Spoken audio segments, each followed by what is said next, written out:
like the beginning too. What was that? Like it. Oh, thanks. Let me see the video. So I got it going live. We'll see if anyone jumps on, and then we'll start the.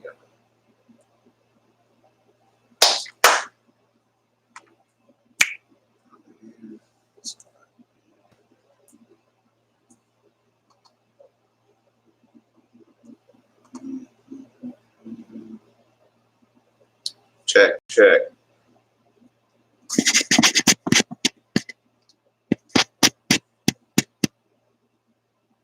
Like there's some kind of audio coming through that's not supposed to be coming through.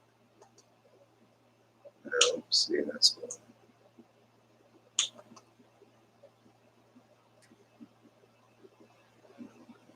We got one person. So let's throw some music on.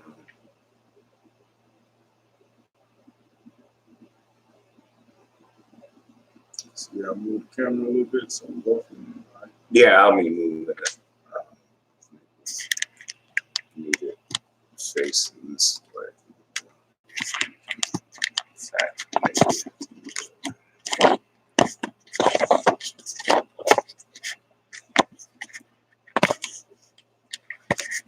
This is such a crappy camera setup. Someday it'll be better. All right.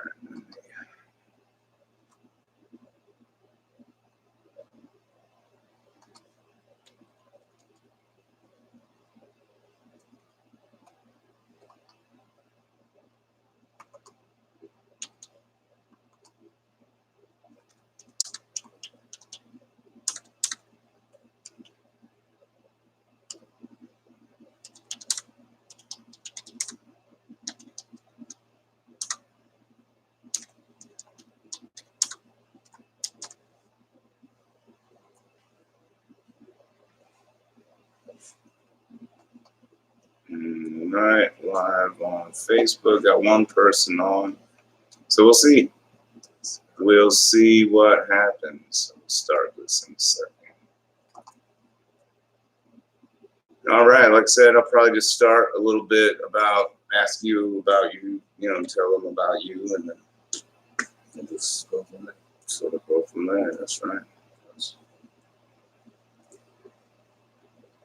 Here we go. Mike will be on.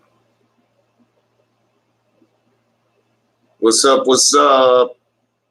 Another week and another episode of The Boyd.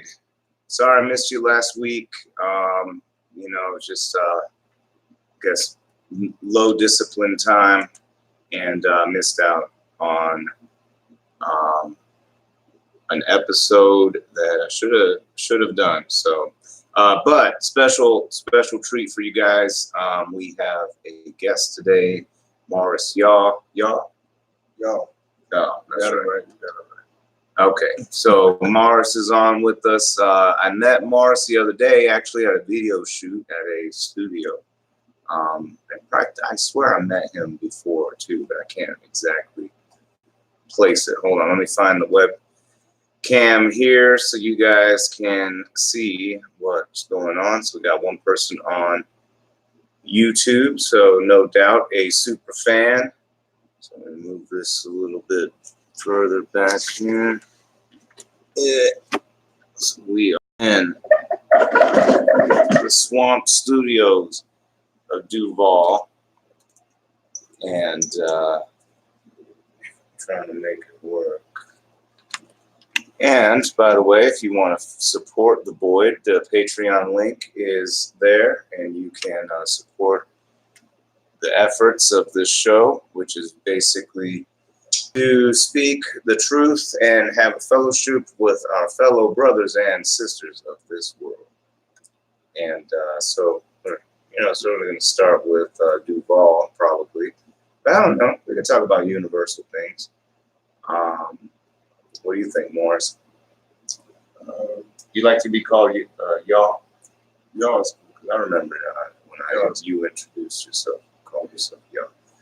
All right, so tell our audience. It looks like we got a couple folks on YouTube and one person on Facebook. Please put say hello on the live chat. And if you have any questions, oh, it looks like Chris, the super fan Chris, we have on the on YouTube. What's up? What's up?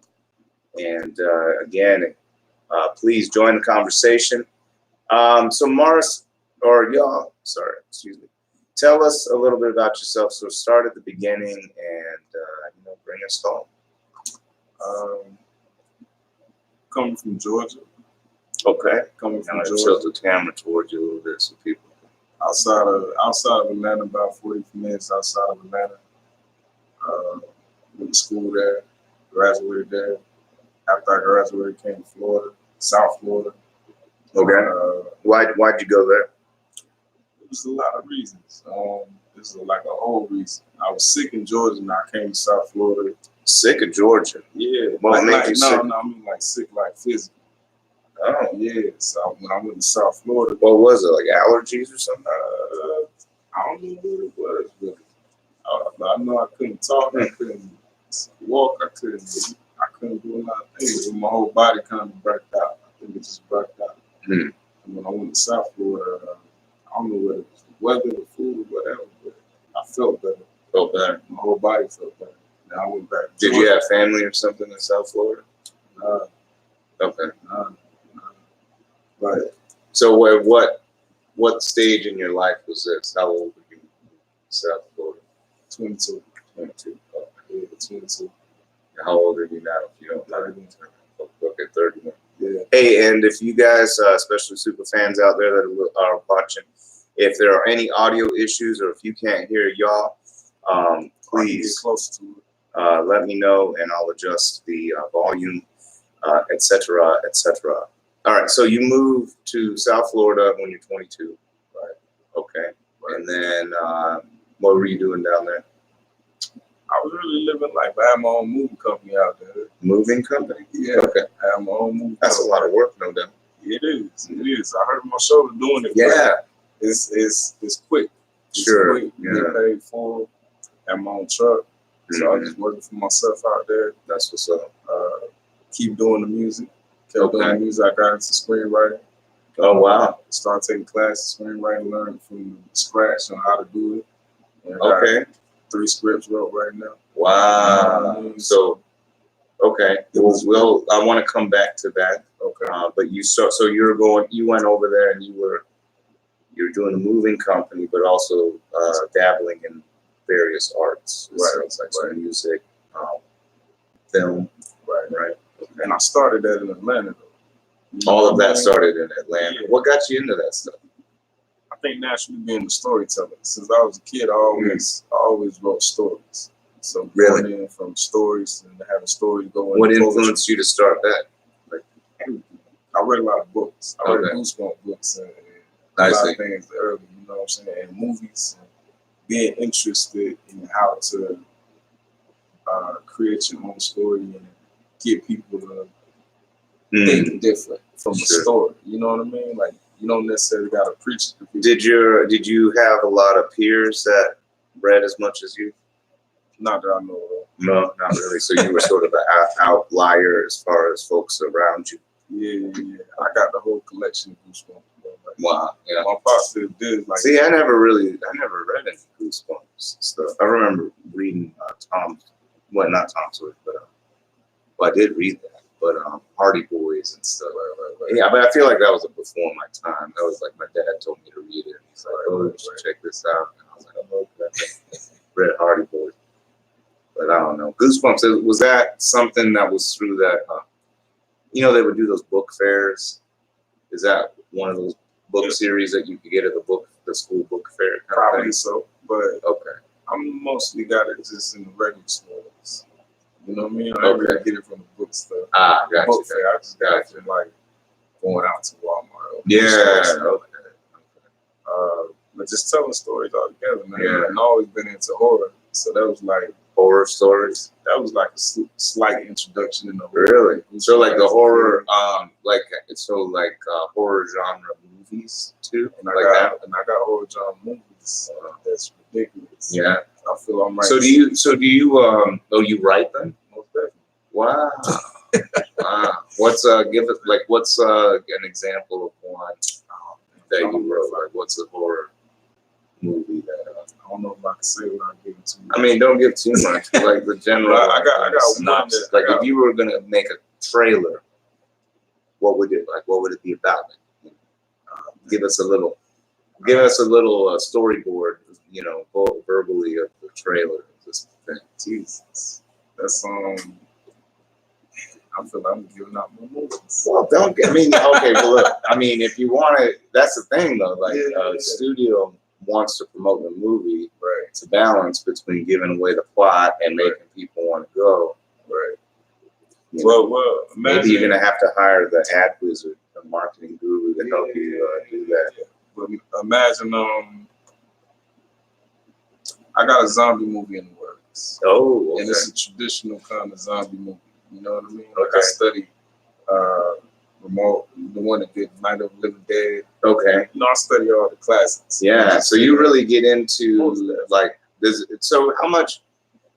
So I've been introduced to this notion that horror films are a lot of times a metaphor for current times, the contemporary time, and fear of that's happening in the contemporary time. But even to some degrees, like that are a little bit further removed from the actual horror component itself. Like, for instance, I'll give you an example.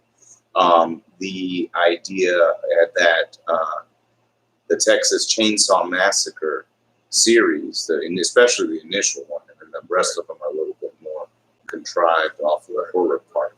But the original one, because of the nature of how he became what he became through losing the family business and something like that, was really a critique of capitalism. Right. You know what I mean? Never heard about that. Yeah. So that horror movie was, and it was during a time when there was activism and stuff, and the hippie movement was going on. Maybe it was already getting crushed. I don't remember when it exactly came out. I think it was early 80s or something, late 70s, and the yuppie movement was coming in. And it seemed like there was nothing other than capitalism and consumption, growth, and that kind of thing. And in a way, the Texas Chainsaw Massacre being born of the destruction of their business through capitalist forces, and then he becomes this thing, you know. But I don't know. I never watched the show, to be honest with you. I never watched Texas Chainsaw Massacre. I want to watch it now because of that. That type of to see if that's true, and then you know it's based on a real person, right?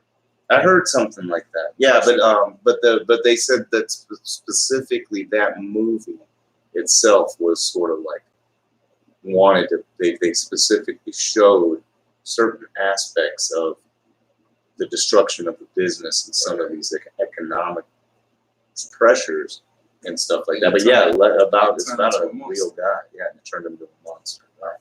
And then the zombie thing, you know, I don't know what the contemporary metaphor is, I guess, other than that we are all consuming zombies that have no brain and seek to create more of each other. Maybe I don't know if that's the metaphor for zombies. I know that there was a period of time when zombies were like the big. Everything was zombies movies, and there's still a lot of zombie stuff going on. Yeah. And I remember when I was teaching finance, I used to talk about and this was before I really thought about horror genre as a critique of contemporary issues. I remember telling people that, you know, when they were all obsessed with what's that zombie show that everyone loves? The Walking Dead. Yeah, The Walking Dead. I was like, everybody's talking about it. It's like forever. This was like years ago, right? And it was like all the rage. And I was like, you know, the interesting thing, you see all these zombie movies, and it's really what it's getting you ready for, if you believe in the Illuminati and whatever, is this collapse. And the zombies aren't going to be infected with virus trying to eat your brains. These are going to be roaming hordes of people trying to steal your water and your resources in your house and maybe your women or something, you know what I mean? And these are the zombies, and that's what's really going to be happening after the big collapse when it's coming. Because and back then I was sort of completely entrenched in the financial world, and I didn't really put a full critique myself into capitalist, the capitalist system until I started. Actually, you know what it was I read Adam Smith's The Wealth of Nations for myself. I actually read it, and it's a hard read. It's huge. But if you read it, you'll find out that a lot of the shit that people attribute to Adam Smith is actually false and made up, and they've manipulated his words in order to justify some crackpot shit that they're doing. And then I went ahead and read Karl Marx, because I wondered, well, what the hell is maybe Karl Marx is under the same type of manipulation as Adam Smith, and indeed he was. When you read Karl Marx, it's very different than a lot of what establishment propaganda tried to. Have you read Karl Marx? We do that in Communist Manifesto and stuff. Yeah, and there's things like I wouldn't say I'm a Marxist and that I'm trying to strive for the communist utopia of a stateless, classless society, which I think would be great, but I don't think humans have, especially not American humans, have not reached a stage of mental and cultural development to enable the functionality of a classless, stateless society. Imagine there's no state. Imagine there's no classes. Natives kind of had it like that. Yeah, right. Indigenous peoples. People surviving off of natural resources, really actually balancing with natural resources, not full-on extraction and exploitation. What was I going to say? So guys following, looks like we got 3 people on YouTube and 1 person on Facebook. If you have any questions for us, let us know. We're talking about all sorts of stuff, so jump in and let us know what you got. Chris says Goosebumps came out in the 90s. So yes, you did. Yeah, so that would explain some things. In the 90s, I was already in high school and whatnot. Yeah, you was past this thing. I was busting raps in the rec center and battling kids in the hallway, stuff like that. But yeah, what were we? What was a big topic we were just on? We're talking about it. Right now, we're talking about horror. Oh, that horror genre. Yeah, man. I was just saying, I got so much on my mind. I was like, wait, what were we actually talking about? Yeah. The horror genre. Yeah. So you have a zombie thing coming out. So what I guess is the sort of imagine what's sort of the thing? What's your take? You know how we have a bunch of natives buried, they're unmarked graves. Okay. Imagine if the natives rose up. What force would cause them? See, that's I can't say. Oh, okay. So that's part of the plot. Okay, Yeah, I see. So a mysterious force. That's part of the plot. But imagine that Causes them to rise imagine up. it's kind of like a revenge. And then what? They come fighting off who? Everybody, or just like people descended from the colonizers? Is there a blanket like retribution? It's a takeover. Like the what they say, the meat shine hair to her. Okay. It's kind of like that would be interesting. Things flipping around. You know I'm assuming you need some financing for that. Yeah. Okay. Well, I have to keep that in mind. Yeah. Next time I run into some investors and stuff, they're like, "Hey, got a horror movie. I'm on to pitch." All right, folks. Looks like we got 1 person on Facebook. Let us know you're here. And Facebook, for whatever reason, is not really updating real well. So hopefully, if you are leaving some comments, then what was I going to say? I don't even remember. If you are leaving some comments, hopefully they are showing up something real quick. So now, what brought you to Jacksonville from South Florida? Because I would imagine South Florida is good for music, good for film, good for all sorts of shit. So South Florida very expensive too. No doubt, no doubt. Cost of living's high. Crazy. And I'm from Georgia, so coming to Jackson, like I'm right in the middle between Atlanta and Miami. No doubt. Okay. You know, Yes. Jacksonville's building. I came here with public policy as well. Like Jacksonville University is the only place that got public policy in the whole state of Florida. You know what I'm saying? So to really get into my career, I had to come, you know what I mean, to a whole nother point. So what? So I guess at some point, you're in a moving company. You've got some. Maine said, "I see y'all boys." Tell them let's pop them, bro. So luckily, Facebook, to some degree, refreshed, and I'm able to see some stuff. Please keep putting some things in there. So it's a little bit delayed, but whatever. Let's pop in. All right. So thank you again for joining in. And I can't see, for some reason, I can only see a little bit on Facebook. I know we got our super fans on YouTube. God. All right, Facebook being a fool. But thank you for joining in and checking out the show. James Cawthorn's on. What's going on, y'all? What's happening, bro? One of your people. Thank you for joining the show. Okay, so let's get back to the discussion. And folks that are joining in, please throw something in on the live chat. And if you want to join the convo directly, you can do that via Skype. Just Skype in, and you can join the conversation that way as well.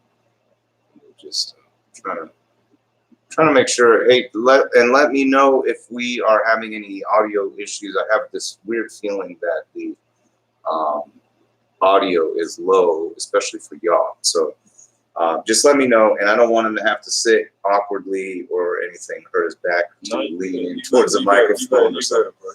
And if you want to support the boy, there is a Patreon link, because I could definitely use some new microphones and new camera and new studio. And I mean, lots of stuff. But, all that. I'm just trying to invest in the truth. It's just trying to find the truth. All right. So you have a moving company. Audio is good. Audio good so far there. So thank you. Thank you very much. Feedback is a gift, and thank you for your gift, y'all. That's all y'all people out there. All right. So they said audio is good. So I'll stop. What was I saying? Oh yeah. So you had the moving company. You're doing your music, doing movies. Too expensive out there. Move up here. Right. And when was that? How long ago was that? I got here in 2015. Okay, a few years ago. Yeah, it's gonna be 5 years. Be 5 years. All right. So what is it that motivated you to move towards policy? Like what does that mean? Explain to the folks what it is you're trying to get into. Public policy is really what affects everything. Mm-hmm. You know what I mean? It's the rules and the laws, all the bills that's introduced to everything. It's why you gotta have this law instead of that law. And we're not really representing it. You know what I'm saying? Like our voice, even regardless of color, like the hip hop voice, like a certain young mind. You know what I mean? Mm-hmm. Like we're not really included in decision makers in the city. We complain about the city, but we're not stepping our foot inside the issues of the city. Mm. So I was like, to be able, if I got it, I can use my mind to get to a whole nother point. Like what types of issues specifically are you looking at? Everything, man. We got education. Yes. Law enforcement, health, taxes. You know what I'm saying? Right. Ownership. Policy is covering everything, man. Like medical, how you use certain land in the city. You know what I'm saying? What business is gonna come in, what business is not gonna come in. Is really pretty much what controls the whole city. Right. You know what I mean? And that's what people get messed up on. Even when you start a business, you got so many policies, little red tape that you got to go through just to do certain things. Right. And I feel like we got to have our minds there just to be able to affect anything. You can't complain our whole life. You got to say, all right, I'm at the table. So what do you think it is that's stopping more people from becoming involved in policy? The process.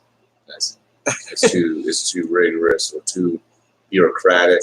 Yeah, I think we grew up in a time where everything's a shortcut. Mm-hmm. You know what I'm saying? Like, we talking about 70s, 80s, it was always 90s, even like go to school and like it was a process. Now it's like we can talk to a camera and feel like we can affect the world, but it's not changing the paperwork. Right. You know what I'm saying? So it's like we want the quicker thing, but the quicker thing is still not changing the paperwork. Like, we can put pressure. Yes. But that's not a guarantee. And that takes a lot. And it takes a lot of energy as well. Right. You know what I mean? Like, you gotta think, like Martin King did all that walking, all that marching, all that stuff just to get some influence on some influence on one rule. You know what I mean? Right. When you could have just had somebody in there write it up and introduce it. But there were barriers to inclusion for those people anyway into getting into those seats of power. Right now, it's more accessible. Right. Probably. Sort of, I guess. There's a money barrier. Right. That's why we got to at least step in. Because if we didn't have that opportunity forever, then let's take it now. You know what I mean? Let's take it now. Because it has been a gap there for a while. Right. So, like, you got to have somebody there to say it's cool to actually step in this arena and do something different. Not just look at it from the outside. Because you're going to be doing that your whole life. You know. Well, I mean, and everybody has something to say about it, but not a lot of people are willing to put in that effort to run for a political office or do something to where they affect these policies. Right. But I think a lot of people don't. I mean, they would rather do something else. They would rather the people that are in control that do like this stuff will do right by them. Right. You know what I mean? And that's why it's almost like, I don't want to go be a soldier, but the people that want to go be a soldier, they'll go be a soldier and they'll do a good job. Hope, right? Exactly. Or people who want to be teachers, they go be a teacher, they'll go teach. I don't want people that don't want to be teachers to be in front of the kids, because then they're going to be not doing a good job, right? So we hope that the people that are in those positions do the best because of the morals, because of, I mean, whenever anybody does something, there's people that try to be the best at what they do. They take pride in what they do. And it's just like you would think that how can you have an entire, I mean, I don't believe that's the entire population of politicians that are absolute garbage, and have no pride in what they do. Right. But sometimes, maybe some of them, the pride is how corrupt can they be without getting in trouble. And I think that's how much money. Sorry, this is a small studio. How much money they can make without going to jail is basically the name of the game, and they're proud. The more proud, I guess, they're more proud about being successful at that than being successful at leading for the American people. Yeah. You know what I mean? Yeah. I think it's all a figurehead game. Mm-hmm. You know what I mean? I don't feel like people really, because it's a lot of consequences with that. You know what I mean? Like, I don't know if people really want to get harassed all the time for action, because you're going against the majority. If you are a straight up politician, or a straight up somebody who stands for the people, regardless of the name. But the people, I mean, there's so many people, like, you would think that would wield power to some degree. Right. But I guess stuff like Citizens United and these other things and legal lobbying efforts sort of kill that off. Mm-hmm. Right? Because of people, I mean, it's like legal bribery, basically. Right. All right, let's see what some of our live chat folks are saying. We've got, what's up, Freddie? Freddie on Facebook giving us thumbs up. All right, James says, audio is go. Yeah, ownership is everything. Now, that's an important distinction right there. Ownership is everything in a lot of things. I would like to touch on that. Too much work, yup, he says. Yaw, it's James Alexander. Thanks for the knowledge for real. So that's my cousin. Oh, okay, okay. And he says it's sad when city councilman has more passion than upper politics. Yeah, I mean, but that's typically what you'll see. Is I think y'all was sort of referring to that. Like, if you have principles, you're in the minority, Right. right? And so, what's the chances of you being able to move past local politics into something where people don't really know who you are, and that now you're more susceptible to attack ads? You're more like, because if I'm going to walk for city, being running for city council, I can walk my district, right, and knock on some doors, and people know me, and throw some flyers, and it's not too crazy. But if I'm running for like senator or something like that, now I have to convince a much larger range of people, right? And if I don't have the money to counteract whatever They propaganda machine, now what? Right. And now I don't exist anymore. Exactly. Right. And they don't mind taking you out. No, of course. That's the aim of their game. Yeah, they don't mind taking you out. Oh yeah, that's the aim of the game. So James says ownership is everything. And I think, on this show, I talk a lot about, and I'm sure I make a lot of capitalists very uncomfortable. There was one. We got two people watching right now. There was a guy, I think I saw him join. I can't really see because my Facebook is acting the fool, but Dustin Dufault, I don't know if he's still on or not. Very staunch capitalist. We used to get into big debates a lot about things. But, and I used to be a pretty staunch more or less pretty staunch capitalist back when I was working in finance. But it was when I was working in finance that I really got.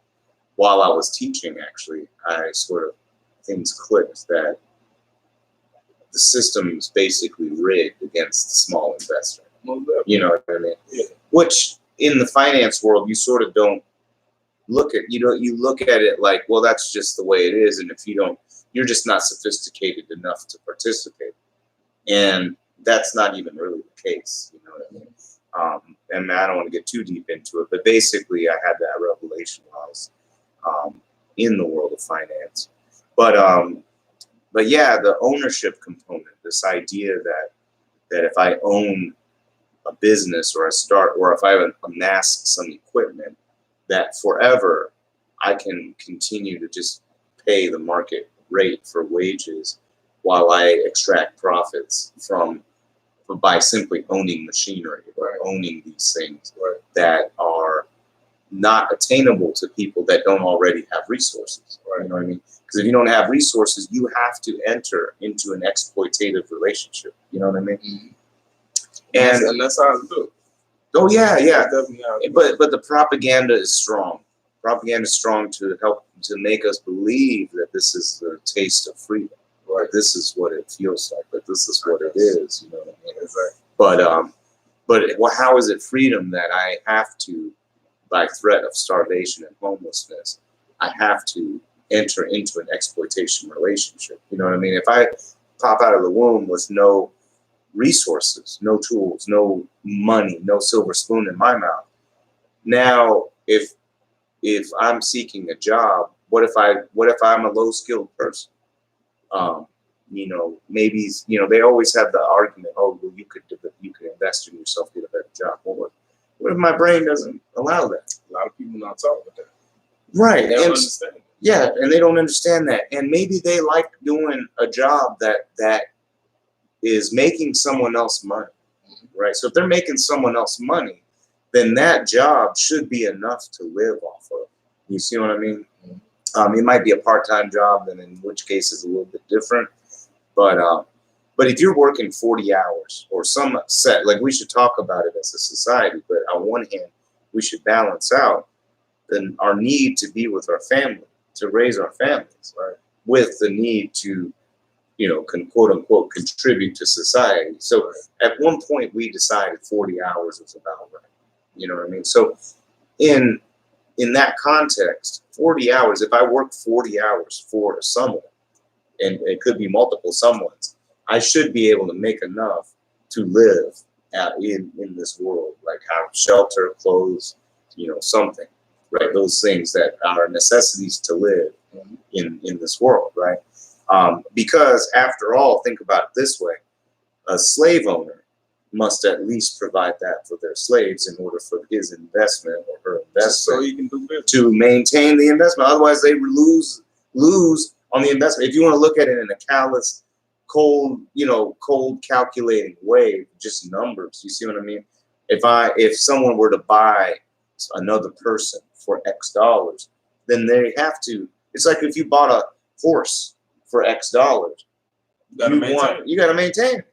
Otherwise, that horse can't pull a cart or can't run the derby or whatever it's supposed to be doing, right? And it's a callous way to think about it. But the thing is, compare that to what amounts to wage slavery, in which case someone doesn't even have to pay you enough to clothe you or feed you or anything. And in fact, if you die, that's fine. Right. They'll find another one. They'll just load the chamber with another one. We're like in the free slave. We're like in the modern day slave. Right. I mean, Frederick Douglass, a former slave, said that his experience demonstrates that there is a slavery of wages only a little less galling than chattel slavery, and that it must be abolished along with chattel slavery. That's going to be a whole nother process. You know what I mean? That may be what we're going to. And that's what we need. And here, what it really is, it goes back to ownership being everything. And really, how do we stop that? How do we prevent that? And my solution, and that I preach on this show, is to not for the government to tax corporations, not for the government to take over jobs or whatever. It's to guarantee workers over time. So if I work there 5 years or 10 years, over that period of time, that I earn ownership, or an ownership stake in that company for my time. And see, that's policy. You see what I mean? Right. You could do that legislatively, right? By either making corporations illegal, right? Or through tax scheduling, by making taxes for cooperatives, for instance, that guarantee workers equity over time, that guarantee workers democratic control of workplaces. Because at the end of the day, who's creating the profit but the laborer? We are. Yeah. We're generating. Exactly. Yeah. So without the laborer, it's a partner. The thing is, my point is, people are partners, not commodities. And that's what the unions were supposed to. They're supposed to be like that. But and we see it, and that's why I'm tired. So let's say if I were to run policy myself, I'm tired of playing the game. The capitalists had their chance. When the unions were strong, the capitalists had their chance to play along. And everyone got along pretty good. The profits were distributed to the employees. CEOs were getting paid well, still making 50 times what their employees were making. But they weren't making gargantuan salaries, or the top executive class plus the stockholders weren't just simply extracting. Because there's a phrase I use all the time that sort of I think clarifies the problem that we run into when we decide to continue with wage slavery. The phrase is that capitalist pay is inversely proportionate to your desperation, right? The more desperate you are, the less they pay. The less desperate you are, the more they pay. That's crazy. Right? You see what I mean? So if you're desperate, you pop out of the womb desperate, right? Now what? Your pay is little. So how do you invest in yourself with your little pay? You can't. You might not even get paid enough to survive. You can't. How do you invest in yourself? You can't. You can't. So it's a ruse. It's a gaslight, right? But even then, that's what starts. But even then, it's like there's a resource problem. But that's what starts crime. Right. That's what starts crime, because you need that resource. Right. You need, and in fact, crime. You have to define the crime. If it's theft, then of course, I definitely wouldn't condone that, etc. But that is the desperation will drive that. But like stuff like the black market of drugs or whatever else. To me, that's just entrepreneurship. You know, you see somebody sees a need, they see a solution, connect clients together, they should have a product, whatever. You know what I mean? And they should have free market. Yeah, I think so. They got free market with everything else. Right, I think so. And they're doing a lot bigger shipments. Hey, you know what? Bro. You know what? And then people get thrown off big time on my show because they don't understand if I'm a Democrat, Republican, or whatever. But I'll tell you this. Rand Paul, 2012, I think, a Republican debate. I actually like Rand Paul. He said legalize all drugs. They were making fun of him in a debate. They said, you want to run on legalizing all drugs. And everyone starts laughing. Right? And he says, yeah. And they're like, well, even hard drugs? He's like, yeah. Heroin, cocaine? Yeah. And they're like, Rand Paul, crazy Rand Paul. And he said, okay. By show of hands, if we were to make heroin legal right now, Black Tower heroin legal right now, show of hands, how many people would go get some right now? They looked around. I look around. How many hands do you see? So what good is the law when nobody would get any anyway? And they showed it in other countries. They got other countries.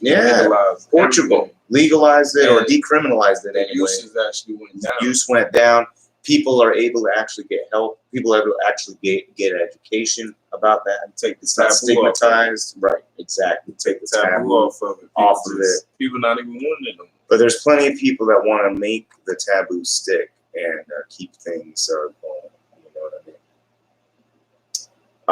mean? All right, Dustin. Thanks. He's lurking. Dustin is lurking.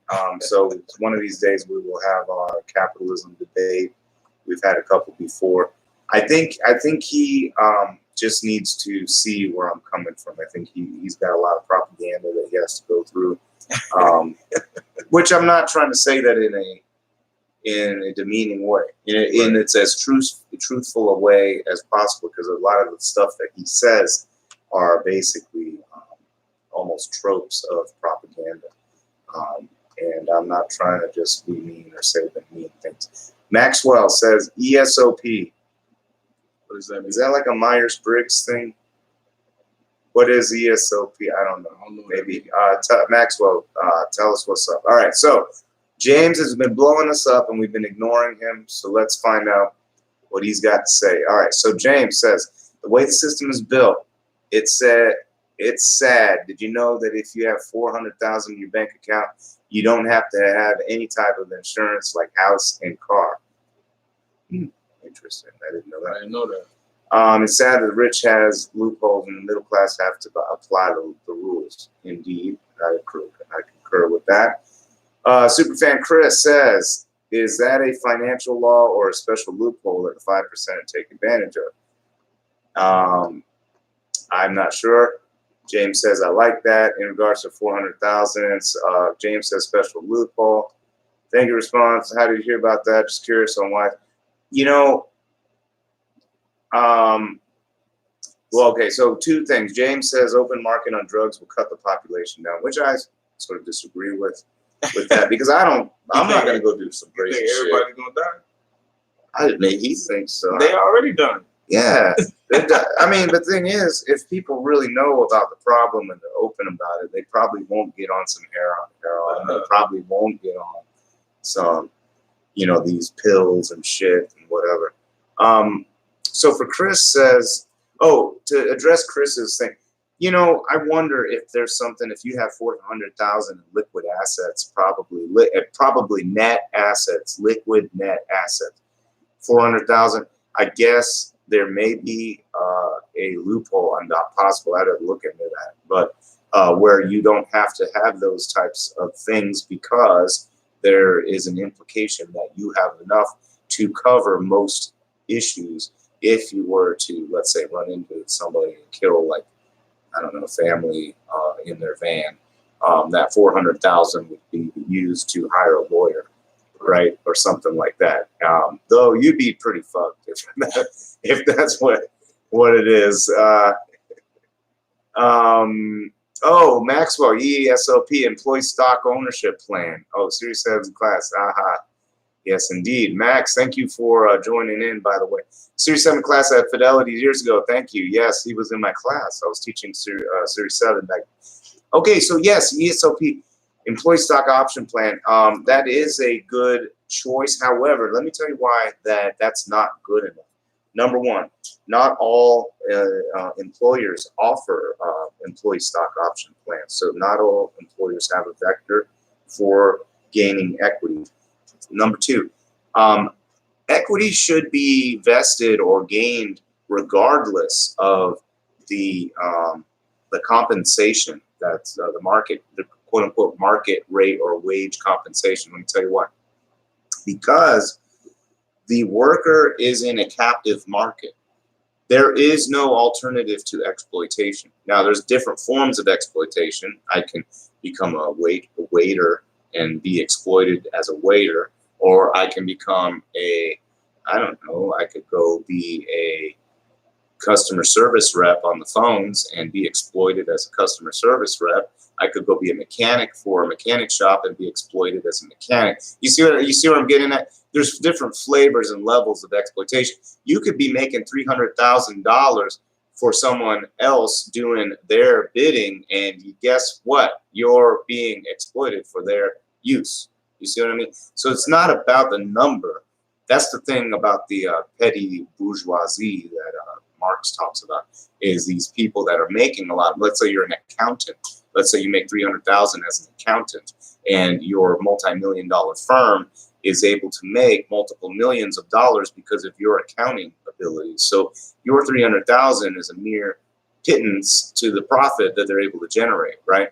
So because of your ability to help them generate that profit, you, in my estimation, should, even at $300,000, should be able to vest into ownership in that company, because without you, they couldn't have built the company. If that makes sense, right? Makes sense. They can't build it. But you shouldn't get equity immediately. You should get equity after you've been there. So maybe 5 years, 10 years. Every company should have some minimal equity threshold, and then you earn it back over that time. Because guess what? People tell, the capitalists always talk about how their money being put up their money to buy equipment, to buy stuff, is a risk. I'm risking that money. But the laborer risks hooking up to your capitalist institution that could fail because of your dumbass. Not them, because of you. Yeah. And now they lost a job. You see what I mean? What, you lost some equipment, some machinery. Now you got to apply for a job. Ooh, you're a laborer. Now the laborer has now become homeless. You see what I mean? So they have a risk too. They have opportunity risk too that the compensation does not make up for, because remember what is the mantra? Capitalist pay is inversely proportionate to desperation. So with a desperate population, then everybody's pay gets reduced. Everybody's pay gets reduced, including the accountant, because guess what? That $300,000 accountant can now be replaced by better software and a younger, more desperate person straight out of college with a bunch of college debt. You don't have to pay them as much. They'll do the same stuff, and they got new software they know how to use now that makes it so that the old people are obsolete anyway. You see what I mean? That is why it's so imperative that we not look at scapegoats, or not scapegoats, stopgaps like stronger unions, like bigger minimum wage. No. We got to eliminate wage slavery altogether. Cut the umbilical cord finally. Just say done. And we need to make it so that that basically the main mode of association and organization is cooperative. So you still have free association. If I don't want to be part of a cooperative, a certain cooperative, I leave, go to a different cooperative, right? Or something. But basically, I would earn that over time and have democratic control. So that way they couldn't go close a factory without factory workers saying, yeah, let's close the factory and move it over. or let's automate our jobs away. Right? They might say, yeah, let's automate it, because guess what? They're part owner now, And they get equity. and they get equity from it, and they reap some of the benefits of that profit. And that's now nice. it's not perfect. It's not perfect, but it is a transitional phase. You got to start somewhere. You got to start somewhere, because what will happen is people will then be able to invest that dividend income, the profit share that they're getting. They can invest that in starting a new business, or they can use that as a lifeline while they go off and start their new business. Start writing screenplays, start writing music, start exploring the world, go climb Machu Picchu. I don't know, go do something. They don't want you to see the world. Right. That's going to. And so, or let's say you sell your shares back to the company. Now you have capital infusion. Now you can start your own business. Now you can start a commune. Now there's a whole millions of things that you could do without raising taxes necessarily. And it's all by changing labor relations to capital. You know what I mean? Right. That's all it is. And that's what the abolition of slavery was. Right. We need the second abolition to happen. We need to lift the veil off of the people so they could see the matrix that we're within for the exploitation. We are the batteries, right? Not in a literal sense, but the economy, the financial system, everything would collapse without the laborer. You gotta help me with this policy, bro. You see what I mean? Yeah, let's do it. Let's team up, and we can make things happen, man. Because we do need to. And that's the thing, man. I hate politics. I hate it. And see, that's why I like policy. It's not politics. And that's right. Well, I think that that's what politicians come from it. Right. But it's really, you can be behind the scenes, just introducing. But the politics aspect is what is going to allow you to get your message out to the people. And that's true. And sway the people. That's true. And because a politician comes out and gets certain people on board and comes up with a strategy for messaging and and all this manipulation, and that is what will eventually then shape policy at the end of the day. You know, when enough people are rah with pitchforks and shit, eventually policy will start changing. Right. And I almost wonder, so for instance, speaking of policy being changed, so through the Trump administration, looking at federal level anyway, a lot of policy changes, you probably see a lot of empowerment of more conservative and right-wing forces, even at local levels, because of the bully pulpit that the president has, and the extreme views that he has and his administration has. What are your thoughts on 2020? As far as the election? Yes. Well, I think I'm going to win, or was just my thoughts on 2020? D, all of the above. All of the above? All of them. For some reason, I feel Trump is going to win again. I feel like it's, I just feel like it's all over the place on the Democratic side, and it's too separate. I feel like they could win if they had a strong front runner that everybody really want to get behind, but I don't think they do. The great unifier. Yeah. There's no such great unifier. Nah. I thought Bernie Sanders was going to do something. I think the heart attack hurt him. Yeah. I think people looking at everything these days, and Trump has a strong, on his side, he's strong. You know what I'm saying? Right. Like, and those same people will come out, and they may even come out stronger just to keep them in there. You know what I'm saying? You know, there's some folks that that almost want Trump, like on the quote unquote left wing, which even in itself, that definition of that term is nebulous. You know, like what is right wing? What is left wing? It almost depends on who you're talking to. Right. Because they got left wing Republicans and right wing Democrats. Like they, you know. Yeah, right. And even then, it's like what together. even is right wing or left wing in that sense? That's like, crazy.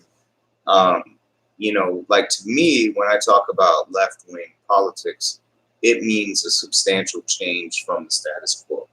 So, what does that mean? You know, like right now we're in a what's I guess been coined the neoliberal era, the era of the market. All human interaction is subject to market force in our new philosophy.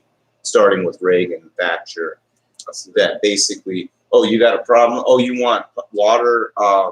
Let's say you're thirsty in the park. We used to have public water, right? Go to the water fountain. When I was a kid, there's water fountains. Right. Now there's paid water bottle stations. You know what I mean? And less water fountains that actually work. Right. Well, the water's nasty, not clean water, and you almost wonder if it's on purpose. It probably is. Get right? your money. To get you to go to the money option. Right. Right. So there was an era where we had a society where we basically loved each other. We had a library. If you don't know something, here, go to the library. We still have them, but more and more are getting shut down. People aren't going to them anyway. Right. But exactly. No, it's not. Not at all. Not at all. Not at all. Yeah. You know, I remember there was a meme floating around that said, in the age of information, that ignorance is a choice. And I always had to fight against that. Because at first it sounds like a good little mantra there. You know, in the age of information, ignorance is a choice. But what is the information? Is all the information that you see true? That's when we got to go into research. There you go. But that's when we got so to go it's back not. to the books. That's where it's not so much a choice. It becomes like misleading. The age of. I mean, really, it doesn't do anything. The age of information has not provide. You know, ignorance isn't a choice. It's just access to that information doesn't equal understanding. You see what I mean? I mean, I could give someone. I mean, I'm sure you can think of plenty of people, possibly yourself included. I'm included. But if you were to have access to the plans for a nuclear reactor, does that necessarily mean that you could create said nuclear reactor yourself? Not necessarily. Not necessarily. Maybe. Maybe. Not necessarily. But for the most part, I mean, think about people you know in general, in the general population. If you handed them, just handed them, even if not just that was on Google, but you handed them the paper, do you think they could figure it out? Even if their life depended on it, their child's life, they have 20 hours to figure this out. Do you think they could figure it out? I don't think they would. Yeah. I think if they really, they would just be like, "Oh, my child's dead." Yeah, Shit. I think if they really wanted to, they could. Yeah, but they might not even know how to decipher some of the engineering symbols. That's the thing. You gotta look up all of that shit. You would have to learn how to be an engineer. Yeah. Boom. From that point, you see what I mean? Oh, there's all that mountain of information behind that. Mm-hmm. You know, brain gotta be wired. Right. So when people say access to information equals no excuse for ignorance, then that to me signifies they're ignorant. Ultimate ignorance. That's interesting. You see what I'm saying? That's interesting. And there's a because it's downplaying all situations. Right. It's downplaying all because just because you, like, for instance, you hear the anti-vaxxer movement out there, vaccine versus anti-vaccine, right? Both information is there readily in front of you. Yeah. What's right? Right. I don't know. Whatever side you want. And it depends. Like the people that supposedly study it, you know, say one thing, but then there's some people that may have credentials in the official side of things that go against the grain. But then you have to wonder, is it because of the truth or because of monetary incentive? And you don't know. You don't know. And that's what you want. You want to know who's lying. That's why in the age of information, ignorance is not a choice. Yeah, it might be forced upon you. You don't know who's lobbying for what side. You don't know who's paying for what. And in fact, I've used this term a number of times. Epistemology, or we're in an epistemological crisis where we don't know what is truth or not truth. We don't know what there is to know.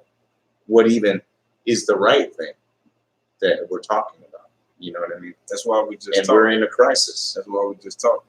Yeah, and that's what the whole thing about this show is, a fellowship of people to say, when James is on there and says, hey, well, this and this, or I don't agree, or I do agree, etc. Like, for instance, I think he said something that was powerful, and he stands behind that, but I don't know exactly what he's referring to.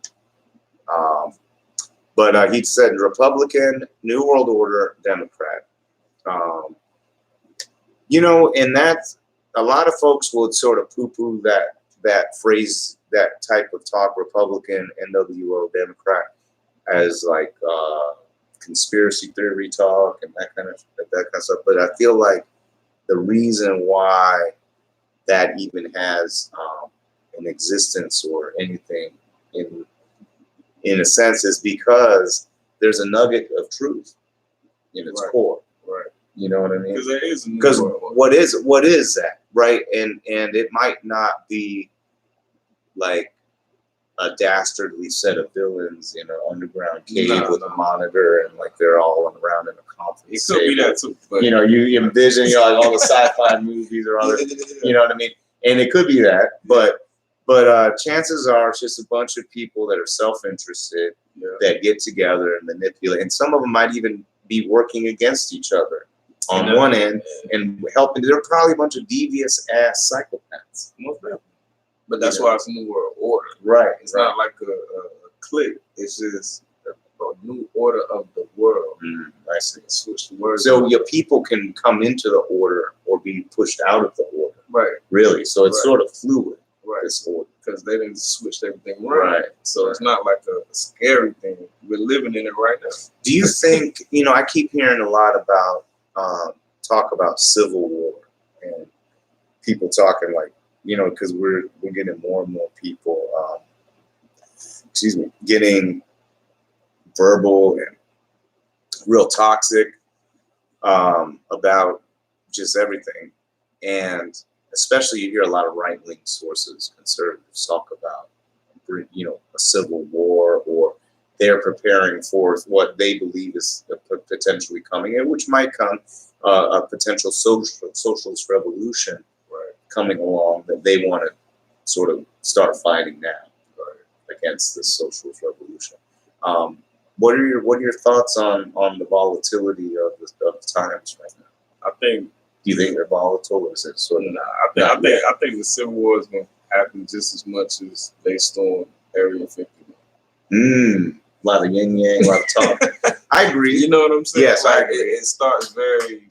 But how about this? Starts very, let's do it. Yeah, rah, and then there's like really two dudes show up, and it's like, you know, when you like, really want to do that, it's like, nah, I ain't trying to get killed. No one's really gonna go. Ain't nobody really trying to get popped. Right. They know that. Well, and then the other thing. Well, I don't know. Some of these guys just some of them crazy, really crazy. But that's the exception of the men. You know what I mean? Like, some people go out there crazy for real, and you can't stop that. People crazy already. It's already going on, if that's the case.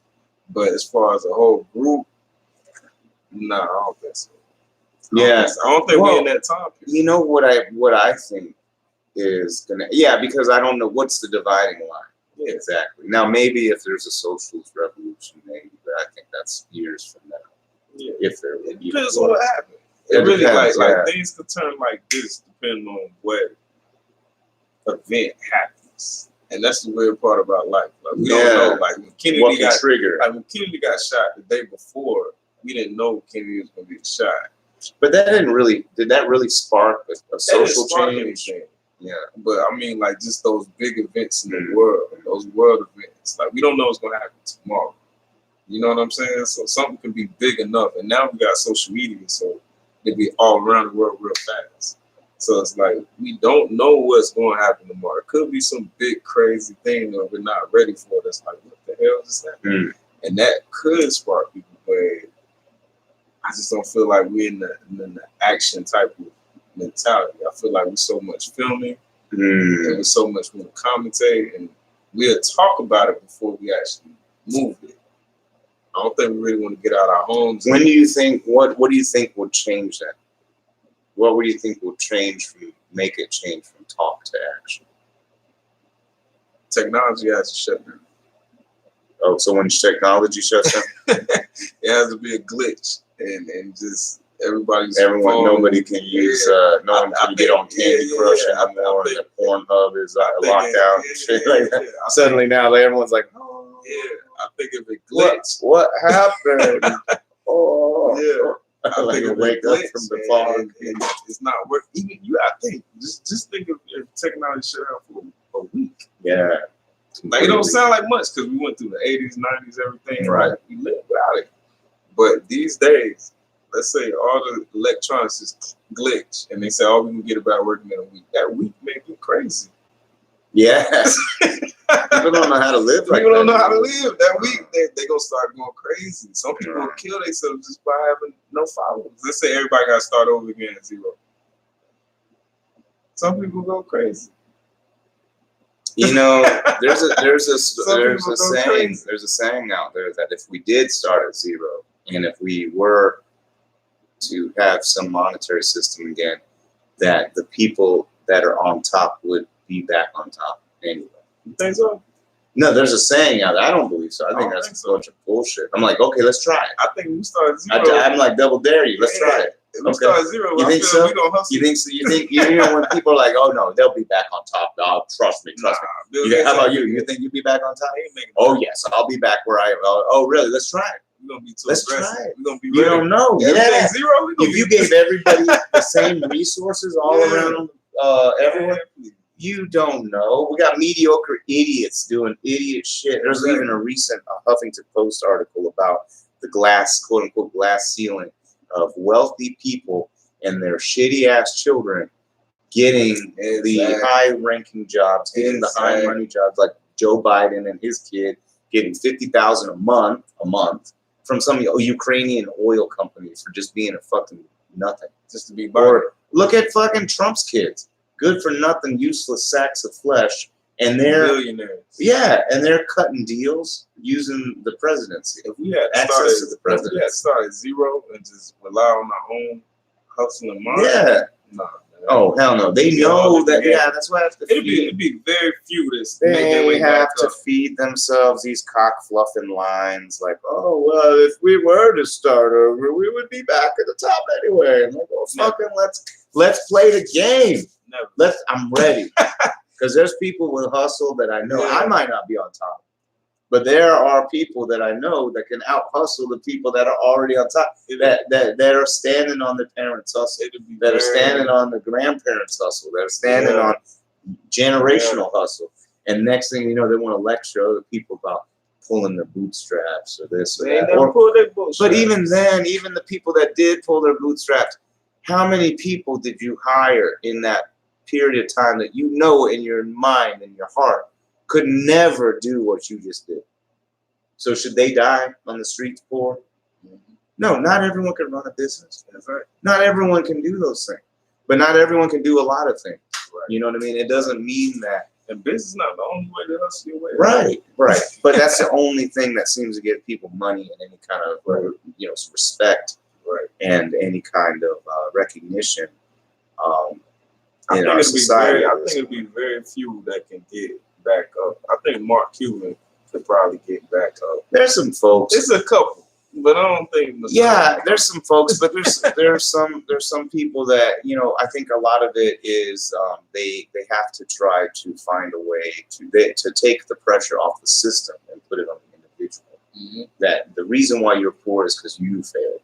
Right. The reason why you're in the situation that you're in is because you failed. It doesn't matter that maybe your mom had cancer or something, and now you had to deal with that. Take a break and now that puts you in squalor, and now you can't crawl out of the squalor or something, right? It doesn't matter. That's your life choice, right? And they don't care. They'll flippantly dismiss it and be like, well, sometimes things happen, and whatever. Mm-hmm. Well, what if I died on the street? Well, things happen, and there's one less laborer, so guess what? Wages will go up. Right. Like, that's the way that some of these people think. It's like, wow, so I'm not really your brother or sister. Right. You're okay with me dying, so wages will go up. Right. You know what I mean? Yeah. Because my circumstances suck. It's a cutthroat world. You know what I mean? Well, and then they'll say, well, that's just natural. No, it's not. That's not natural. That's not how humans came to be on this earth. That's the new world. That's new. That's the new world order. Exactly. Well, they got it running right now. Yeah. Oh yeah. It ain't nothing to look for. We already in it. Right. I mean, and it's just they're just going to turn the dial up on us slowly as we go. Yeah, that's the part we got to figure out. Like, when they turn the dial up, what you do? Well, I don't think you could put pressure and on that, people too long. That becomes right. That becomes sort of my question: is when will the talk turn? And you mentioned the technological glitch. So for sure, the elite will make sure to maintain the technology. Right. That keeps the them bread in power. and circus. Right. Keeps them in power. Keeps people distracted. Facebook keeps their head down, so you don't look up. Facebook has everybody's information. Right. You know what I mean? There's billions of people right there. So right. What if that just what happened? Like, what happened to Maurus Zuckerberg? Well, I don't know. If something happened in Facebook, I think the world would probably be better. To be honest with you, but if someone stole all that information, which he's probably giving out and selling anyway, so I mean, they could just buy it from him. But I mean, I don't know. Like you said, we are already living in the new world order. This, there was a time, I believe, that we used to teach people that about altruism, about helping each other, helping your fellow person, caring about people. I think most children get taught these things. They got it naturally too. And yes, right, they got it naturally too. And somehow, some way, society's manipulated to say that these aren't the real things. Yeah. And that wasn't the order. Right. Initially. Right. And now that is the order.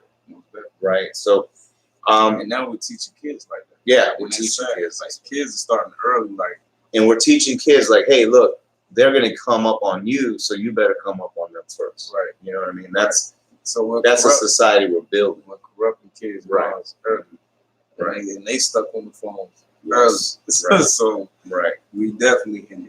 And parents purposely distract their kids with it as a pacifier. Because it's easier. And that's when we're talking about the instructions. Like, it's easier not to do it and not go into research and not go into about policy, right? To go learn about it. Just because it's easier. And parents probably don't, they're not going to go hand in hand. Let's go throw the ball together. Simple. You know what I mean? Go throw the ball. Well, I mean, there's pressure on parents too, because there's a martyrdom syndrome in our society where people will put a badge on their chest for how many hours they worked or spent. It's like, oh, so you spent a ton of time away from your family. Are you proud? Right. Well, I worked for my family. Well, what if your family just wanted you? And that's what they want. How much does that cost? And that's free. That's free. You know what I mean? Well, and it's now in our society, it's not, because it's opportunity cost. I could be working overtime. I could work my Uber Eats or my Uber driving. It's all a hustle. We're hustling so much, we're not raising. We don't even raise the kids, and that's what we were doing at, other than to some degree, religious conviction was stopping women from working, but for a large period of time in the Gilded Age, the monopoly capitalist era, people had sent their kids to work, and people dying at work. Working 70 hours a week, more than that, no weekends, just living in squalor, doing these things. And and this is what I was saying about that ebb and flow, that cycle. I'm tired of the cycle. If I were helping craft policy, I would put an end to that cycle by creating the vectors to promote that. So it's not even an economical change so much as it's a cultural change, because the GDP could be in essence the same. Like the total profits from a company is X, right? Total profits. It's just a matter of how is X distributed. Right? You see what I mean? Right. So when workers have democratic control of the workplace, they can be able to dictate how much does each level of a person in the organization get paid. Mm-hmm. And even studies have shown that even when given choices, you would think that the mass would vote for management to have lower pay, and most of the time they vote for them to have higher pay. That's great. Because they believe, number one, they believe that they will be manager one day.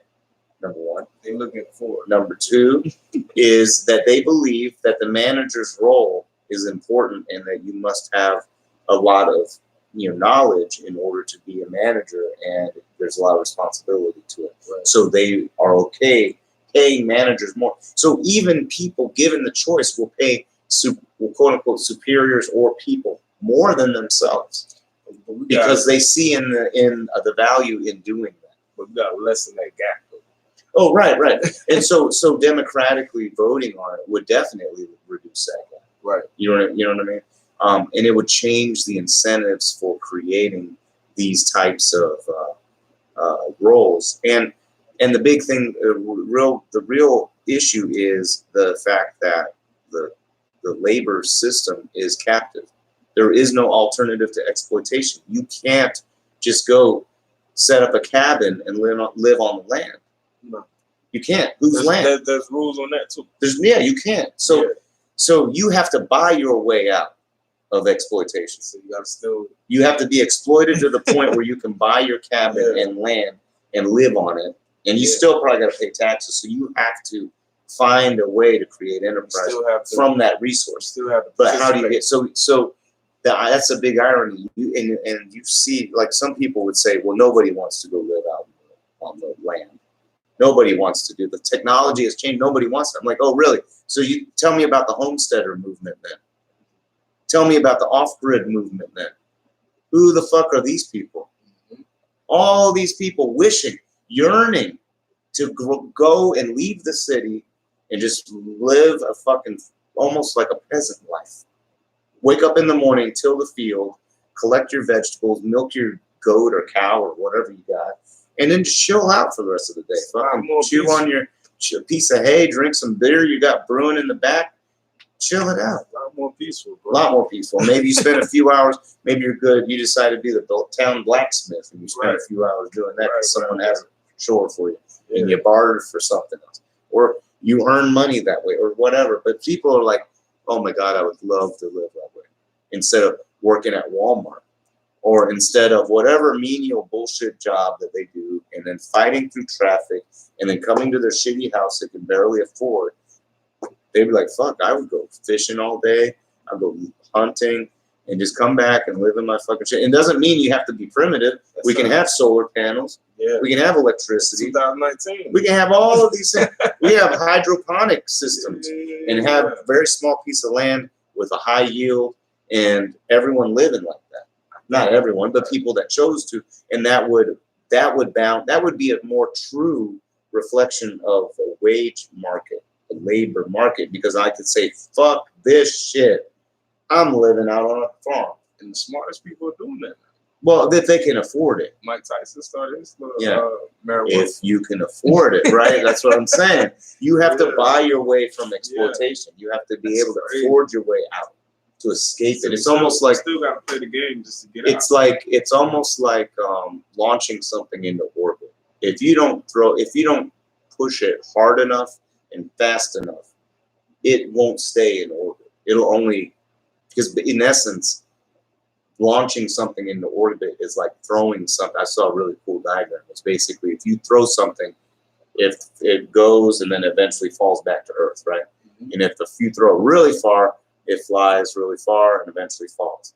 If you throw it really, really, really far, it flies really, really, really far and eventually falls. But if you throw it really hard, it falls so far that it keeps going around and around. You know what I mean? And that's how I feel the homesteader movement is, and the off-grid type people are, is that you have to be able to launch yourself hard enough to where you could escape the system of exploitation and go live on the homestead and be away from that and just live your life on earth in peace and harmony or whatever you want to do, and not be exploited by someone else. Not know in the back of your mind, when I'm doing this work with my time, how much are they making? Right. You know what I mean? I'm making this much, but how much they making off of me, and how long? Forever? If I do this for 30 years, they're going to make this much money off me for 30 years. You see what I mean? And so, and not give you nothing. And you get nothing, and they want to close shop. Okay, now what? I used all my money to live. Now you close shop. What am I going to do? Oh, where's all your money? Well, fucking had to use it for rent and to live. Life. You don't pay me enough to save. But then they'll look at you and say, well, you should have had a savings, asshole. We're moving to Mexico. Literally. That's crazy. In your face, right? So what I'm proposing prevents that ever from happening. You work for someone in 30 years, by now you have equity in a decent amount of equity. You want to move to Mexico? Okay.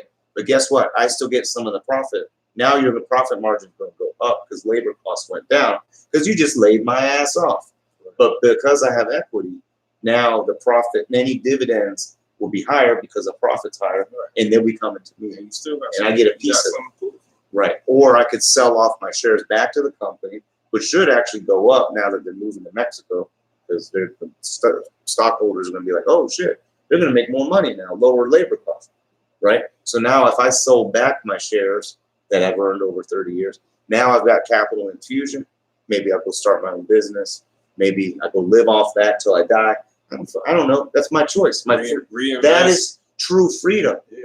They try to tell you this trick shit about how the struggle that we're in is freedom. The true freedom is if you treated a worker as a partner and not an asset, not a commodity to be used, not a tool to be used, then we to be rented. Then we want my work. We'll look forward to getting you're old. Building something I own. I'm We'll part of that. We'll look forward to getting old. Yes. Because we'll be like, man, I'm about to be 70. I'm gonna have this much. Right. You know what I'm saying? Right. And I don't have to work. And honestly, if we move to the system that I'm talking about, you might only work somewhere 10 years. And if you live frugally, that might be enough You be smart enough to go to live off of. Yeah. And go start your next thing, next chapter. Let the next person take your position.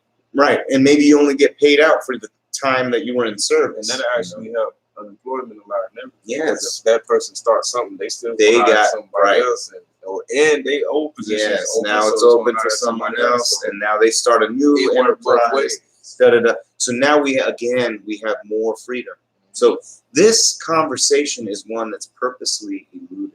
I guarantee it's purposely eluded. They never talk about the labor and capital relations in that effect. The notion that by me working for you, I am risking my livelihood because I could be working for him. And now they say, well, that's what your wages are for. Like, no. I could be making $12 with you or $12 with him. Which one? Right. And I can mull it over, but I can't predict the future. If I choose you, you've just lucked out, and now you get to make money off of me. Mm-hmm. You know what I mean?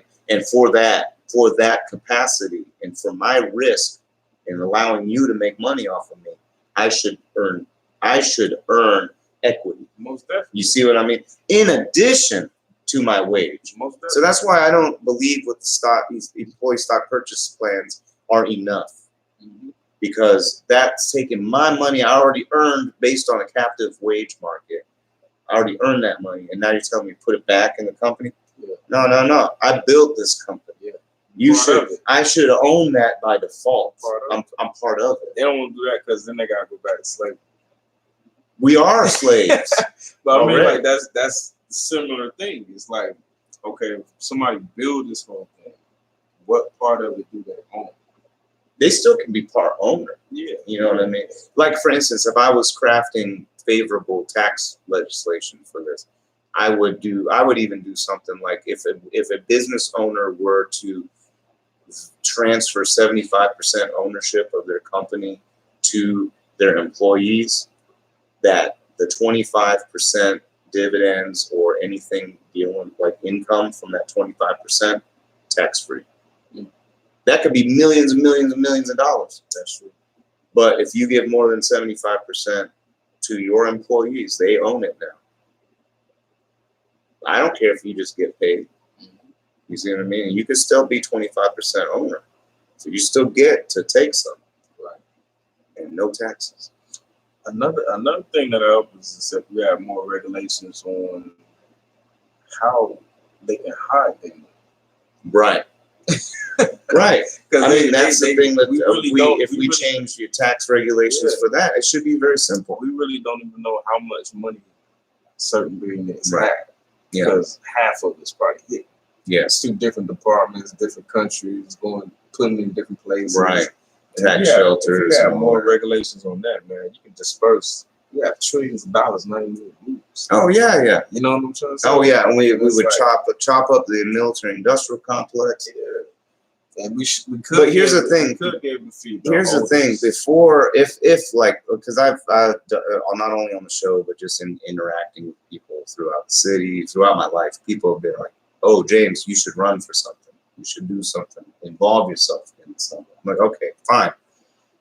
My problem is, before I do, because the shit that I'm talking about in this day and age is crazy shit. Right. It's shit to get you shot shit. That's what they need. Okay, but what that means is that it could be me, it could be someone else. Yeah. The American people, the people need to be able to protect that person. Right. Actively protect that person. Right. Right. You know what I mean? Somehow, some way. And there's got to be a way that there's enough American people who can band together. And this maybe will take some of those militant people that are more leaning right wing because they like guns and violence and stuff like that, and be like, all right, look, there's a place for your guns and violence. Protect that motherfucker. Yeah. Right. And part of it. So number one, there needs to be some kind of appetite for that in America first, to protect this person who will fight to potentially be the great unifier. They gotta love the person. Right. They gotta love the person and be willing to lay their lives on the line to fight the apparatus that would fight against them. Mm-hmm. You see what I mean? And that makes me wonder too, if, okay, not only, so let's say technology doesn't get interrupted. Is there something else that could possibly trigger action? Like, for instance, I have a theory that instead of civil war, what's gonna really start things, which may lead to civil war, what's really gonna start things are small clandestine guerrilla warfare type tactics that'll start happening onesie twosie, and more people will start to be influenced or inspired by that. And that's really how it started. That's how Cuba started.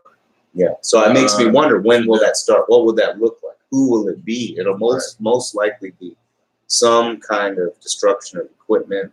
That's pretty major. Number one, that's going to be a minor step. Right. First little baby steps, which is already happening a little bit. Project Mayhem kind of stuff from a Fight Club kind of thing. But I think and I'm not suggesting this happen, I think this is just an indicator of the times.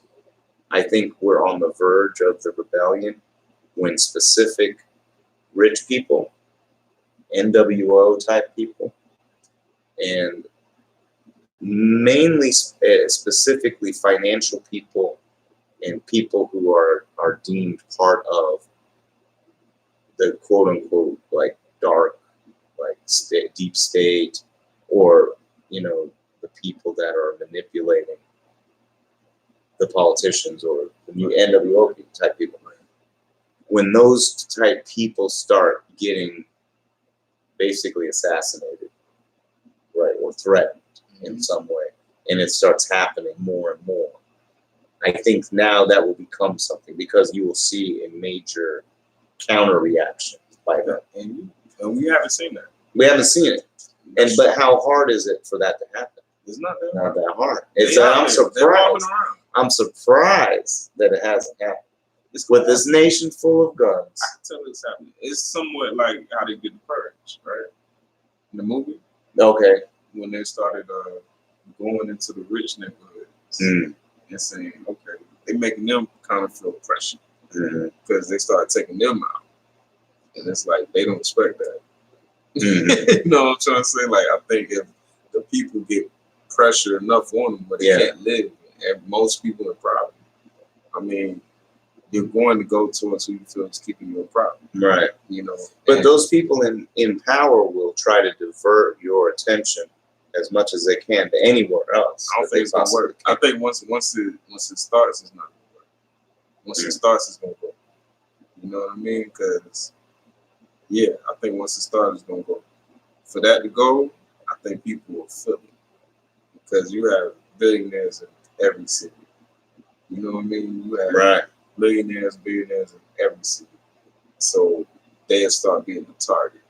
You know what I mean? And they're gonna try to get away. I feel the people could run away. Well, I mean, how much does it take to get a high power rifle? You could there's training videos how you could shoot someone a mile away. Yeah. I mean, it's a lot involved in doing that. Yeah. But I mean, And I don't feel like how about this? There's a lot of former military. Who's to say there's not a former sniper that could get involved? That's all it takes is one well placed shot. Yeah. Or some poison. What if Fight Club said? They basically said, we watch your children. We are your security. We do your laundry. We drive you around. All over the place. We are all around. All over the place. Yeah. With maids, for the government officials, for corporate officials, for any bank officials, for anything. Right. Everything. Rich people not doing nothing for rich people. Right. We're doing it for rich people. Right. Right. So they're surrounded with the norm. They're surrounded with our class. Yes. Actually. You know and it just makes me wonder, when will shit hit the fan hard enough for someone to do something great? Now you see the suicide epidemic that's going on. I'm telling I'm just surprised that someone's suicidal with this suicide epidemic, and I'm not trying to downplay the epidemic. I'm just surprised that someone doesn't say, fuck it, I'm going to take them with me. Why not? Well, and I'm just saying that people killing themselves and they're not. I mean, kamikaze for a cause or something. It's like that's at least the Middle East got that. I guess, right? I mean, I'm just saying. So we have right? I guess utility in it, but I'm just saying there's I'm not trying to be callous about it, but it's just how far are we away from a suicidal person saying, I can't stand the world as it is, or I mean, there's people passionate about animals even. Like I remember someone talking to someone about how, like, I don't know, something was going on with animals getting hunted down to extinction or some shit, or some regulation coming through that allowed that. And they were like so pissed and mad. I'm like, it's going to keep happening until people are willing to die for animals. Yeah. And they were like, I would die for animals. I'm like, well, and I think I'm talking about like really die. You gotta have real, like not respawn die. Yeah. Not like not like World at War, or like Call of Duty die. I think you gotta have a little bit in your brain of that. You gotta have somewhat a very low salary to be able to do that. Because even you think of Martin Luther King tried to kill himself when he was a kid. Mm-hmm. He jumped out the window, tried to kill himself as a kid. Wow. So it's like you gotta have a little bit of that. So when he grow up, he's doing all that.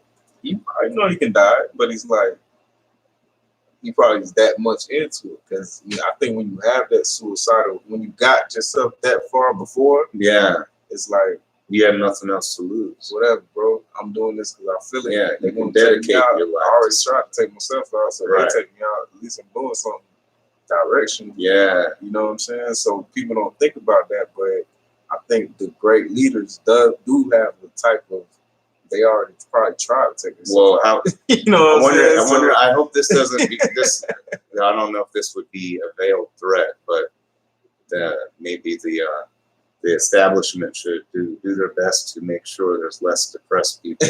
At least that haven't heard my show, because that's my idea.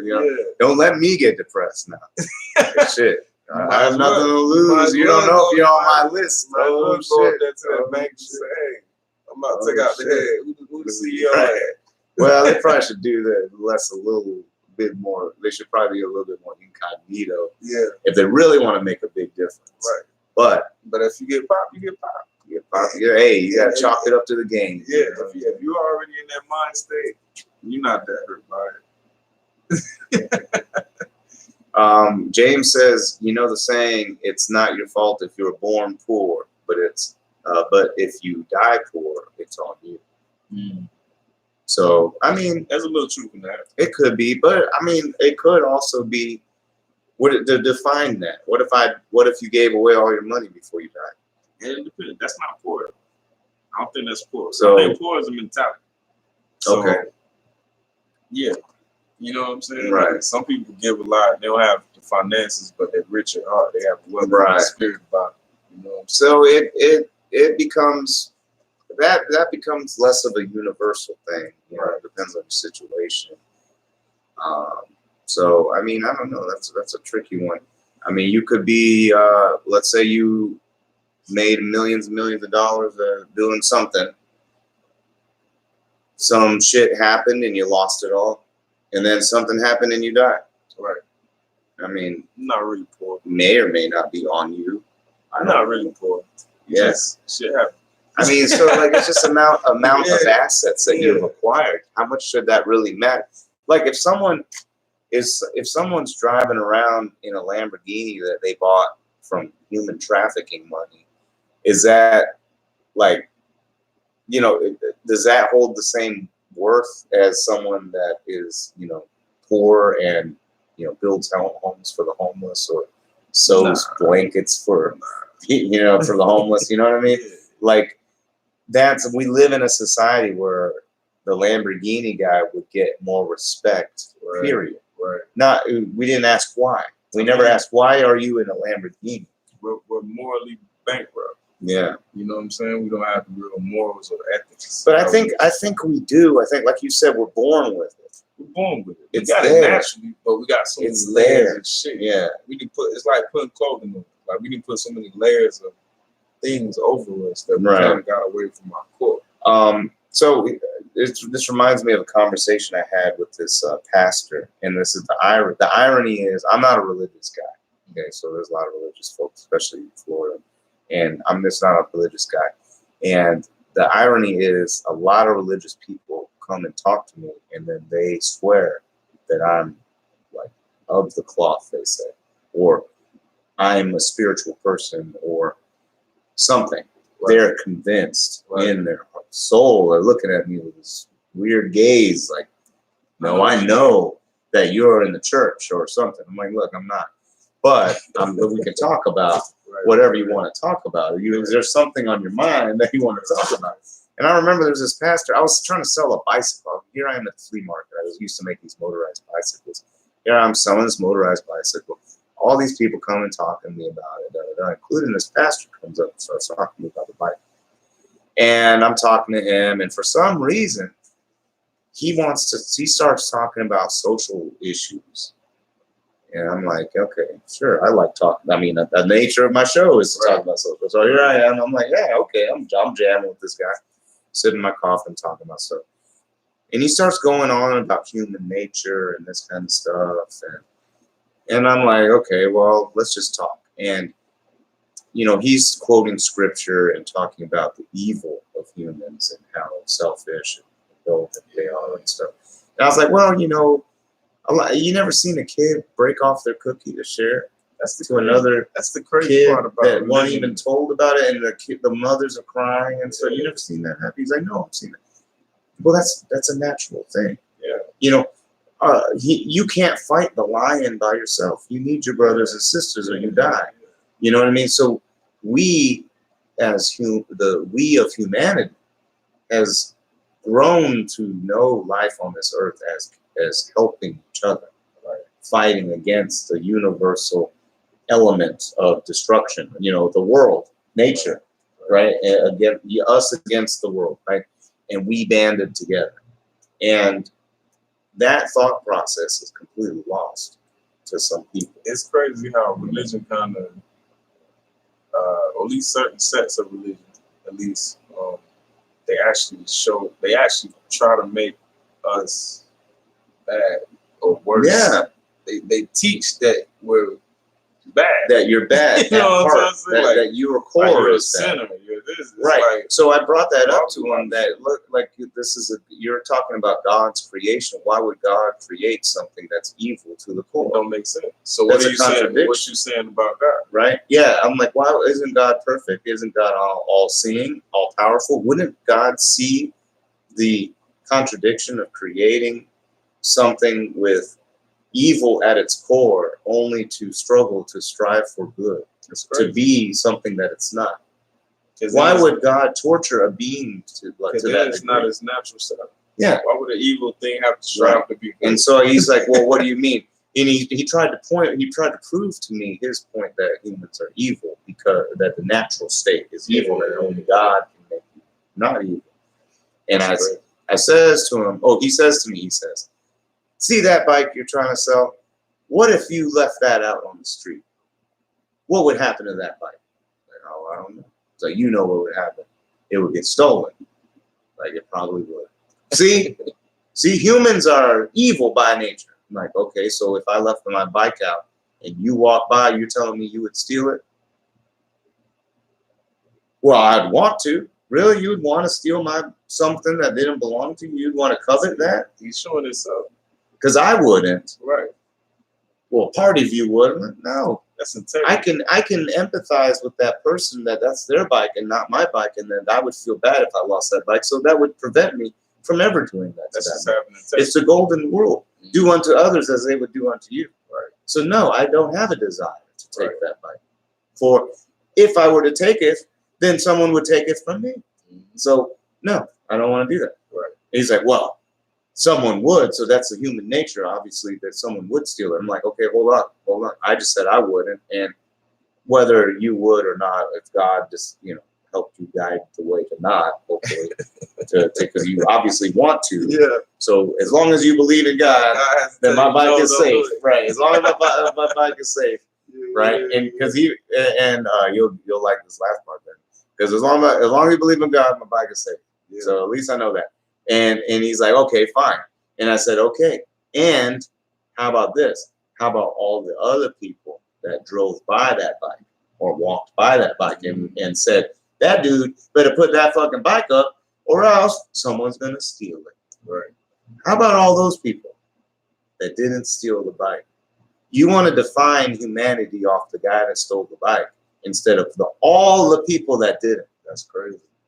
So tell me why humans are rotten to the core when only one person steals the bike out of the thousands that walk by. It only takes one person. Right, and it takes the one person to steal the one bike. And now you define all of humanity. Genghis Khan goes and conquers all the lands, and now it says, oh, this one guy did this shit, and he convinced a bunch of other people to do some shit with him. Now it's human nature. It's like, you know what human nature is? No, that's Genghis Khan. Human nature is to follow. In all of the lessons, what do we find about human nature? Is that we're pack animals, we're community, we follow the leader. That's it. And if we build up, that's it. If we have good leaders, we have good society. And if we build up that type of person to be a leader, yes, that's what we're gonna follow. That's what we're gonna follow. The corporations, like we talked about earlier, everybody's stealing. We look at the psychopaths as the leader, as the people that we should look at as superior, because they made it there. They have more money than me. They drive a better car. They do these things, these assets, these material things are better than mine. So therefore, and they have more power because money equals power because you have the ability to manipulate other people with that. Yeah, so we want to amass material things because the top people amass material and the things. People that have the most material things by default must be better than us. And that makes people steal that bike. Right. Because they want a material things. Right. Exactly. And so the human nature, though, it's being manipulated by circumstance, desperation. A lot of things. If everyone's needs were taken care of, how many people would steal a bike? They'd take the bike. If everyone had a bike, how many people would take it? They'd take the bike just to find out who bike it is. Maybe. For fun, right? Maybe. But how many thousands of people wouldn't? They wouldn't. Right. It would only take a special person to do the vast minority of people, I'm convinced, would simply go take someone else's stuff. Yeah. Now, if you're walking down the street and you find $100 bill, they're all gonna take it. They're all gonna take it because who's it belong to? It doesn't have a name, even if it did. I don't believe Bill Gates gonna take it. Yeah, right. It's $100 bill. That's the highest you gonna go. Okay, right. So I mean, if it was a $20 bill, it doesn't matter. It don't matter. Someone's gonna take it and it doesn't belong. But if you know someone dropped it and you got the $20 bill and you don't return it, that's different. Now, simply the knowledge of that little piece of knowledge changed the whole circumstance. Yeah. Right. And to the the pastor was like,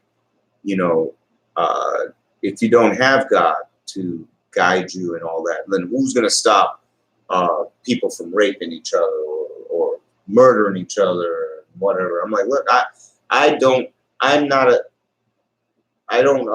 go along with the whole God thing in the way that sense that he does or you do. Yet I'm already raping and murdering as much as I want. So really? Yeah. Guess how much that is? 0. Exactly. Guess how much I want to rape somebody? Exactly. 0. Guess how much you want to murder somebody? So that's not 0. That's not nature. It's not nature. Because if it was nature, God does not have to prevent something that doesn't exist. Kids would be growing up. Now, what scares me is the fact that you want to rape and murder people. Right. And the only thing stopping you is your belief in God. God forbid, God, that you stop this person from believing in God. But you know what? Because they're a rapist and murderer at heart. That makes a lot of sense. Because that's probably what happens. People have such a faith in God and they're taught like that. So then when something happens in life, shakes their belief in God. Like, oh shit, I don't have anything. I can go rape people. They flip, you know, because they don't have that guidance force no more. Right. Which it could simply be the golden rule. Like I would prefer not to be raped by someone. So therefore, I will not rape someone else. Yeah. You know what I mean? So, I would prefer not to be murdered by someone. Therefore, I will not murder someone. And that's just looking around. Like, right. If you got a mother, sister, I mean, it's like look, it's so. But it's so fundamentally against our nature. You hear about somebody who accidentally killed another person and they got traumatized. Yeah. You see what I mean? So people talk all this yin yang, all this shit about I'm gonna kill this person. When if they actually did it, it would traumatize. A lot of people don't know how to kill an animal. Yeah, they can't even kill an animal. Exactly. They can't even do if they injured an animal, they wouldn't even be able to help it out of its misery. They would watch it die in suffering because they couldn't kill it. Mm-hmm. So the nature of humanity is something that's been manipulated by now our perception of the nature of humanity is being manipulated by those in power to maintain power. Mm-hmm. And again, that's what this show is all about, is to try to uncover that. We've been going dang near 2 hours. So I want to go ahead and say thank you, by the way. I appreciate y'all for joining. And let's see what else we got. If we have any last minute comments there was nothing on Facebook. Thank you, who's ever lurking there. Maybe Dustin lurking.